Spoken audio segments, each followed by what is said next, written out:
Hai, selamat datang kembali di channel Kutipan Pengetahuan. Hari ini kita akan mencari tahu tentang masalah merokok bagi para pria. Saya akan membantu kalian untuk mengklarifikasinya, mengapa seorang pria itu suka merokok, mengapa kebanyakan orang tidak bisa berhenti setelah merokok, dan mengapa rokok dianggap berbahaya. Apakah merokok dapat menyebabkan kanker paru-paru? Padahal sebenarnya merokok sangat buruk untuk kesehatan kita. Mari kita perjelas masalah pertama terlebih dahulu. Mengapa merokok bisa membuat seseorang ketagihan? Mengapa rokok bisa membuat jutaan orang ingin berhenti tapi tidak bisa? Dan mungkin kalian belum tahu bahwa sudah terbukti secara ilmiah, berhenti merokok lebih sulit daripada berhenti dari kokain, heroin, ataupun narkoba. Teman-teman, apakah kalian tahu bahwa ada zat di dalam rokok? Zat ini juga disebut sebagai jiwa rokok. Ini juga merupakan penyebab semua masalah terkait dengan rokok. Zat ini yang lebih berbahaya daripada heroin. Dan namanya tidak berbeda jauh dengan heroin. Nama zat ini adalah protein. Aku salah ngomong. Namanya adalah nikotin. Ya, selamat datang nikotin, bintang tamu paling terkenal malam ini. Pertama-tama, kita akan mencari tahu apa efek nikotin bagi tubuh kita ketika merokok. Ketika kamu merokok, nikotin akan masuk jauh ke dalam paru-paru kita. Dalam sekejap saja, darah akan menyerap zat adiktif ini dengan sangat cepat dan membawanya untuk didistribusikan ke seluruh anggota tubuh kita.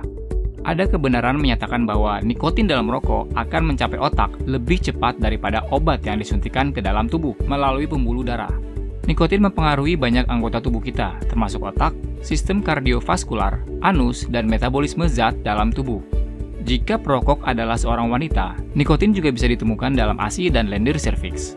Efek merokok selama kehamilan juga telah dibuktikan. Nikotin sepenuhnya dapat melewati plasenta dan ditemukan dalam cairan ketuban. Nikotin juga bisa ditemukan di dalam darah dan juga tali pusar bayi yang baru lahir.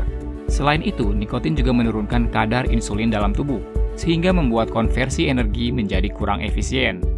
Makanya, banyak perokok akan terlihat kurus, tapi setelah berhenti, berat badan mereka akan bertambah lagi. Dan inilah cara nikotin menjadi adiktif. Saat merokok, nikotin dengan cepat ditransmisikan ke otak, biasanya antara 8 hingga 20 detik.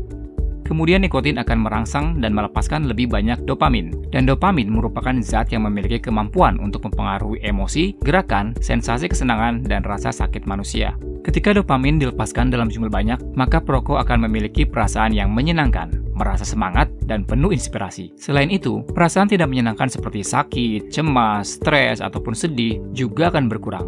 Pasti kamu sering melihat ketika seseorang merasa bosan atau khawatir tentang sesuatu, maka mereka biasanya akan merokok lebih banyak. Bahkan saat menginterogasi orang yang melakukan kejahatan, mereka sering meminta rokok untuk menenangkan diri dan mengurangi rasa takut. Mari kita lihat, menurut kalian, nikotin terlihat bagus dan bisa dianggap teman daripada dianggap sebagai musuh. Tapi masalahnya di sini adalah setelah beberapa saat merokok, tubuh akan mulai berminyak dengan nikotin. Dan mulai saat ini, tubuh mulai menuntut lebih banyak nikotin lagi, sehingga membuat perokok mulai merokok lebih banyak. Namun, pada saat kamu ingin berhenti dari kecanduan nikotin, tetapi nikotin tidak ingin meninggalkan kamu. Ketika memasuki tubuh, nikotin selain memberikan perasaan yang nyaman dan bahagia, nikotin juga membuat orang ketagihan dan tenggelam dalam ekstasi yang dibawanya. Ketika tubuh membutuhkan lebih banyak nikotin, dan jika kita tidak dapat memenuhinya, ataupun bagi seseorang yang ingin berhenti merokok, maka tubuh akan melepaskan lebih sedikit dopamin. Dan ketika dopamin berkurang, maka tubuh akan terasa membosankan, tidak nyaman, iritabilitas, lebih banyak stres. Dan secara umum, nikotin membawa kesenangan pada tubuh kita. Ketika tidak ada lagi nikotin, maka akan terjadi hal sebaliknya. Dan tentu saja, pasti ada orang yang tidak tahan dengan perasaan tidak nyaman ini. Maka mereka harus terus memenuhi kebutuhan tubuh, terus menambahkan lebih banyak nikotin ke dalam tubuh, dan akhirnya menjadi ketergantungan kepadanya. Ini juga dikenal sebagai kecanduan. Beginilah pengaruh nikotin terhadap tubuh, dan membuat kita ketagihan. Dari sini kamu juga bisa mengerti kenapa sangat sulit bagi orang untuk berhenti merokok. Ketika tubuh terbiasa dengan keinginan dan nafsu yang dibawa oleh rokok, sehingga tubuh perokok itu sudah sangat sayang pada nikotin dan kesenangan yang dibawanya, maka sangat sulit untuk menghilangkan perasaan bahagia itu. Bagi seorang perokok yang ingin berhenti merokok dan memulai hidup baru, maka dia harus benar-benar berhenti merokok. Tetapi sangat sedikit orang yang bisa melakukannya. Bahkan para ilmuwan sejauh ini telah melakukan 28 penelitian dengan cara yang berbeda bagi orang yang mencoba berhenti menggunakan narkoba. Dari sejumlah penelitian, sains telah menarik hasil bahwa 18% dapat berhenti minum alkohol, lebih dari 40% dapat berhenti dari opium atau kokain, tapi hanya 4-7% orang saja yang kecanduan rokok dapat berhenti merokok. Ini membuktikan bahwa tembakau lebih kuat dari kokain atau heroin. Tapi menurut sebagian orang, mereka berpikir bahwa merokok itu tidak begitu berbahaya. Jadi akan ada pikiran seperti ini. Mereka ingin berhenti merokok, namun mereka juga berpendapat bahwa tidak berhenti merokok juga tidak akan bisa langsung mati. Dan karena pemikiran ini, sehingga membuat mereka tidak berhasil berhenti merokok. Sekarang kalian sudah tahu mengapa begitu sulit untuk berhenti merokok. Dan kalian juga memahami penyebab kecanduan merokok sebagian besar berasal dari fakta bahwa perokok tidak sadar atas bahaya yang ditimbulkan dari rokok itu. Bahkan ada peringatan yang tercetak di bungkus rokok yang mengingatkan kita bahwa merokok dapat menyebabkan kanker paru-paru. Cobalah untuk berpikir, merokok dapat menyebabkan kanker paru-paru. Ini seperti peringatan bahwa mengendarai dengan kecepatan tinggi dapat menyebabkan kecelakaan lalu lintas. Santai saja, saya tidak akan terkena kanker. Dan dalam kehidupan ini, jika tidak menderita kanker paru-paru, masih ada ratusan jenis kanker lain yang menunggu untuk menyerang tubuh kita. Seperti saat kita makan makanan yang kotor, menghirup udara yang tercemar, makan obat palsu, santai saja kita tidak takut mati. Apakah ini adalah pandangan bagi kebanyakan pecandu rokok? Dalam hidup ini, seseorang akan bertekad untuk merubah ketika mereka merasa ketakutan yang luar biasa. Misalnya, seseorang akan berhenti minum alkohol ketika dia mabuk dan secara tidak sengaja menikam anaknya dengan pisau dan hampir membunuhnya. Ataupun seseorang akan berhenti berzina ketika tiba-tiba suatu hari dia pergi dengan pacar sementara istrinya di rumah menderita radang usus buntu dan tidak ada yang membawanya ke ruang gawat darurat dan hampir mati. Demikian pula bagi perokok. Orang akan berhenti merokok ketika kita benar-benar takut dan menyesali perilaku merokok kita. Secara umum, berhenti merokok sangatlah sulit. Orang yang kecanduan rokok perlu memiliki pandangan yang jelas tentang bahaya rokok dan seberapa parah kerusakan yang disebabkan pada tubuh mereka.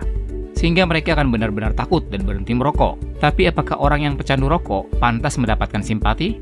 Ketika merokok, mereka tidak hanya menyebabkan bahaya bagi diri mereka sendiri, tapi juga bagi orang-orang di sekitarnya, terutama ibu hamil dan anak-anak. Satu statistik mengatakan hingga 38% orang yang tidak merokok memiliki efek kesehatan yang merugikan karena menghirup asap rokok dari orang-orang di sekitar mereka.